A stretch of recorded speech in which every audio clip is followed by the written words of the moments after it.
എൻ്റെ പേര് Mary grace. ഞാൻ ആലപ്പുഴ ചെത്തി ഇടവക അംഗമാണ്. ഞാൻ ഉടമ്പടി എടുത്തത് 2017 ഞാൻ ആദ്യം തന്നെ മാതാവിനോട് ക്ഷമ ചോദിക്കുകയാണ്. ഞാൻ എൻ്റെ കുഞ്ഞിന് വേണ്ടിയിട്ടാണ് ഇവിടെ സാക്ഷ്യം പറയുന്നത്. 2017 ഞാൻ ഇതിൻ്റെ രണ്ടാമത്തെ കുട്ടിയാണ്. ഇവനെ ഗർഭിണിയായപ്പോൾ തന്നെ 6.5 മാസമായപ്പോൾ എനിക്ക് വയറുവേദന ഉണ്ടാവുകയും ഇവിടെ അടുത്തുള്ള ഹോസ്പിറ്റലിൽ ചെന്നപ്പോൾ അവർ പരിശോധിച്ച് ലേബർ റൂമിലോട്ട് കയറ്റിയിട്ട് പറഞ്ഞു പ്രസവ വേദനയാണ്, കുഞ്ഞിന് തൂക്കമില്ല, 1 കിലോ പോലും ഇല്ല കുഞ്ഞ്, അപ്പോൾ അബോർഷൻ ചെയ്ത് കളയണമെന്ന് പറഞ്ഞു. അപ്പോൾ എൻ്റെ അമ്മ ഇവിടെ ഉടമ്പടി നേരത്തെ എടുത്തിട്ടുണ്ടായിരുന്നു. അപ്പോൾ ഞാൻ ലേബർ റൂമിൽ നിന്ന് പുറത്തോട്ട് എന്നെ ഇറക്കി വെച്ചും അബോർഷൻ ചെയ്യണതിൻ്റെ എന്നെ കൊണ്ട് ഒപ്പിടിപ്പിച്ചു. അത് കഴിഞ്ഞ് ഭർത്താവിനെ കൊണ്ട് ഒപ്പിടിപ്പിച്ചു. അപ്പോൾ എൻ്റെ അമ്മ പറഞ്ഞു നമുക്ക് വണ്ടാന ആശുപത്രിയിലേക്ക് പോകാം, നമുക്ക് ഉടമ്പടി എടുക്കാം, ഉടമ്പടി എടുത്തു കഴിഞ്ഞാൽ നിൻ്റെ കുഞ്ഞിനെ നല്ല പോലെ നിനക്ക് കിട്ടുമെന്ന് പറഞ്ഞു. ഞാനങ്ങനെ ഉടമ്പടി എടുക്കാമെന്ന് പറഞ്ഞ് അവിടുന്ന് ഡോക്ടേഴ്സിൻ്റെ നിന്ന് ഒപ്പിട്ടൊക്കെ മേടിച്ച് വണ്ടാന ആശുപത്രി ചെന്നു. അവിടെ ചെന്ന് ലേബർ റൂമിൽ എന്നെ കയറ്റി. അപ്പോൾ കുഞ്ഞിന് വെയിറ്റ് ഇല്ല, അവരും ഇതൊക്കെ തന്നെയാണ് പറയുന്നത്, അബോർഷനാകും. അപ്പോൾ അവിടെ ഒരു മെയിൻ ഡോക്ടർ വന്നേച്ചും പറഞ്ഞു നമുക്ക് ലേബർ റൂമിൽ കയറ്റിയിട്ട് ഒരു മരുന്ന് വെക്കാം, മരുന്ന് വെക്കുമ്പോൾ ശരിയാകും ചിലപ്പോൾ എന്ന് പറഞ്ഞു. അവിടെയും ഇതുപോലെ ഒപ്പിട്ട് മേടിച്ചു. കുഞ്ഞിനെന്തെങ്കിലും സംഭവിച്ചാൽ ഉത്തരവാദിത്തമില്ലെന്നും പറഞ്ഞുകൊണ്ട് അവർ ഒപ്പിടിപ്പിച്ചു. അങ്ങനെ ഞങ്ങൾ അവിടെ 1.5 ആഴ്ചയോളം ആശുപത്രിയിൽ കിടന്നു. കുഞ്ഞിന് കുഴപ്പമൊന്നുമില്ല, അവർ മരുന്ന് വെച്ചനുസരിച്ച് കുഞ്ഞിന് പ്രശ്നങ്ങളൊന്നുമില്ല, നമുക്ക് വീട്ടിൽ പോകാം എന്ന് പറഞ്ഞു.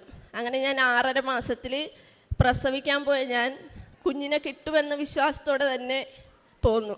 അതും എൻ്റെ അമ്മ പറഞ്ഞു ഉടമ്പടി എടുത്താൽ നിനക്ക് കുഞ്ഞിനെ കിട്ടും. അമ്മയുടെ ഒറ്റ വാക്കിൽ ഞാൻ അവിടുന്ന് വണ്ടാന ആശുപത്രിയിൽ നിന്ന് ഇറങ്ങി. അപ്പോൾ വണ്ടാന ആശുപത്രിയിൽ നിന്ന് ഇറങ്ങിയപ്പോൾ വന്ന വഴി കാറിനാണ് വന്നത്. എൻ്റെ ഹസ്ബൻഡ് ഓട്ടോ ഓടിക്കുന്ന ആളാണ്. അപ്പോൾ വരുന്ന വഴി എനിക്ക് ഭയങ്കരമായിട്ട് വയറുവേദന ഉണ്ടായിരുന്നു.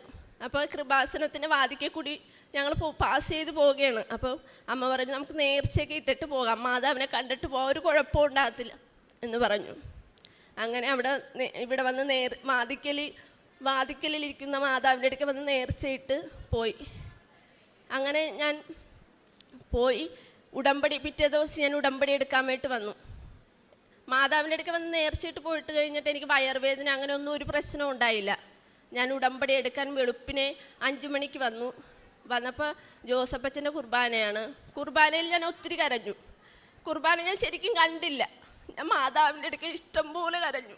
എനിക്ക് കുഞ്ഞിനെ തിരിച്ചു തരണം, എനിക്ക് നല്ലൊരു കുഞ്ഞിനെ പ്രസവിക്കാനുള്ള കഴിവുണ്ടാകണം, എനിക്ക് മാതാവ് തന്നെ ഈ കുഞ്ഞിനെ തന്നെമെന്ന് പറഞ്ഞു. അച്ഛൻ കുർബാന ചൊല്ലുന്നിടക്കും ഞാൻ കരഞ്ഞോണ്ടേയിരുന്നു. അങ്ങനെ ഉടമ്പടി എടുക്കാൻ ആദ്യമായിട്ട് വരികയാണ് ഞാൻ. അപ്പം അച്ഛനെ കാണണമെങ്കിൽ ഉടമ്പടി എടുത്താൽ മാത്രമേ അച്ഛനെ കാണാൻ പറ്റത്തുള്ളൂ എന്ന് എല്ലാവരും പറഞ്ഞു. അപ്പം എൻ്റെ അമ്മ പറഞ്ഞു ഇല്ല, നിനക്ക് അച്ഛനെ കാണാൻ പറ്റും, കാര്യം അമ്മ ഉടമ്പടി എടുത്തിട്ടുണ്ട്, അമ്മക്ക് വിശ്വാസമുണ്ട് അമ്മയിൽ. അങ്ങനെ അമ്മ ജോസപ്പച്ചൻ്റെ അടുക്കൽ ചെന്നു. ജോസപ്പച്ചനോട് കാര്യം പറഞ്ഞു. അപ്പോൾ ജോസപ്പച്ചൻ വന്നേച്ചും പറഞ്ഞു, വയറ്റത്ത് തൊട്ടേച്ചും പറഞ്ഞു നിനക്ക് ആരോഗ്യമുള്ള, അതായത് തൂക്ക കൂടുതലുള്ള നല്ലൊരു കുഞ്ഞിനെ നീ പ്രസവിക്കുമെന്ന് പറഞ്ഞു.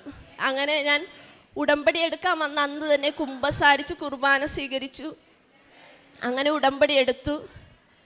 എനിക്ക് മെയ് 13-ാം തീയതി ഡേറ്റ് തന്നിരുന്നു. അപ്പോൾ ഒരാഴ്ച മുമ്പേ ഞാൻ വണ്ടാന ആശുപത്രിയിൽ പോയി അഡ്മിറ്റായി. അപ്പോൾ ലേബർ റൂമിൽ കയറി കഴിഞ്ഞാൽ ഒരു സാധനം, അതായത് നമ്മുടെ ദേഹത്തൊന്നും പാടില്ല. ഞാനപ്പോൾ ഒരു കറുത്ത കൊന്തയാണ് ഇട്ടേച്ചത്, അതുമേലാണ് ഉടമ്പടി മാതാവിൻ്റെ കാശുരൂപം ഉണ്ടായിരുന്നത്. ഞാൻ എന്നിട്ട് ആരും കാണാതെ ആ മാതാവിൻ്റെ കാശുരൂപവും കൊന്തയും കൂടി കഴുത്തേട്ടേച്ച് ആരും കണ്ടില്ല. എന്നെ മാതാവ് അനുഗ്രഹിച്ചതാണെന്ന് എനിക്ക് തോന്നുന്നു. കാര്യം ലേബർ റൂമിൽ കയറി ഓരോ കുട്ടികളും ഭയങ്കര നിലവിളി. എൻ്റെ 2ാമത്തെ കുഞ്ഞാണെങ്കിലും ഇവൻ്റെ നിലവിളി കാണുമ്പോൾ നമുക്കും വിഷമമാണ്. അവരുടെ വായിന്ന് വരുന്ന ചീത്തകളും എല്ലാം കേൾക്കുമ്പോൾ നമുക്ക് ബുദ്ധിമുട്ടാണ്. 2ാമത്തെ പ്രസവമാണെങ്കിലും നമ്മളോടൊരു ഇതുണ്ടാകത്തില്ലല്ലോ എന്ന് കരുതി ഞാനങ്ങനെ നിന്നപ്പോൾ ലേബർ റൂമിൽ എന്നെ കയറ്റി. എന്നെ ഒരു നല്ലൊരു ഡോക്ടറാണ് എന്നെ നോക്കിയത്. കാര്യം ശാന്തതയായിട്ട് എൻ്റെ പറ്റേ വന്ന് നിന്ന് ഞാൻ നിലവിളിച്ചില്ല. ഞാൻ അപ്പോഴും ഈ മാതാവിൻ്റെ കാശുരൂപം കഴുത്തിലിട്ടേക്കുമല്ലേ, മുറുകെ പിടിച്ചുകൊണ്ട് ഞാൻ മാതാവിനോട് പറഞ്ഞു, മാതാവേ എന്നെ കരയിപ്പിക്കരുത്, കരഞ്ഞു കഴിഞ്ഞാൽ ഇവർ തിരിഞ്ഞു നോക്കത്തില്ല, എനിക്ക് ഉറപ്പാണ്. ഞാൻ പറഞ്ഞു, മാതാവേ എന്നെ കരയിപ്പിക്കരുത്, ഞാൻ നിലവിളിച്ച് കഴിഞ്ഞാൽ ഇവരെന്നെ തിരിഞ്ഞു നോക്കത്തില്ല. ഒരു ലേബർ റൂമിൽ കയറ്റി ഒരു 5 മിനിറ്റേ ആയുള്ളൂ. അപ്പോൾ തന്നെ ഞാൻ നല്ലൊരു കുഞ്ഞിനെ പ്രസവിച്ചു. ഒരു കുഴപ്പം കൂടാതെ ഇപ്പോൾ എൻ്റെ കയ്യിലിരിക്കുന്ന കുഞ്ഞാണ് ആ കുഞ്ഞ്. പക്ഷേ ഞാൻ അത് കഴിഞ്ഞ് ഉടമ്പടി എടുത്തതിൻ്റെ ഫലമായിട്ടല്ലേ ഞാൻ കുഞ്ഞിനെ പ്രസവിച്ചത്. അതുകൊണ്ട് സാക്ഷ്യം പറയണമെന്ന് പറഞ്ഞ് ആണ് ഉടമ്പടി എടുത്തത്. കുഞ്ഞിനെ പ്രസവിച്ച് കുറച്ച് നാൾ കഴിഞ്ഞപ്പോൾ ഞാൻ സാക്ഷ്യം പറയാൻ വേണ്ടി ഇവിടെ വന്നു. അപ്പോൾ ഭയങ്കര തിരക്കാണ്, ഒരു തരത്തിലും ഉടമ്പടി പറയാൻ എനിക്ക് പറ്റുന്നില്ല. അന്ന് ഞാൻ പല പ്രാവശ്യം ഇതിൻ്റെ വാതിക്കൽ കൂടി ഓട്ടോയിൽ പോയിട്ടുണ്ട്. അപ്പോഴും ഞാൻ ഇതിൻ്റെ വാതിക്കലെത്തുമ്പോൾ ഓർക്കും, മാതാവേ ഞാൻ ഉടമ്പടി പറഞ്ഞില്ലല്ലോ, സാക്ഷ്യം പറഞ്ഞില്ലല്ലോ ഉടമ്പടി എടുത്തിട്ട്, എപ്പോഴും ഞാൻ വിചാരിക്കും.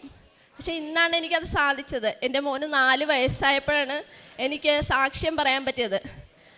ഇത്രയും അനുഗ്രഹങ്ങൾ എനിക്ക് തന്ന മാതാവിനോട് ഞാൻ ഇന്നെങ്കിലും സാക്ഷ്യം പറയാൻ വന്നതിനെ ഓർത്തും മാതാവ് തന്ന അനുഗ്രഹത്തെ ഓർത്തും ഞാൻ ഒരുപാട് നന്ദി മാതാവിനും ഈശോയ്ക്കും പറയുന്നു.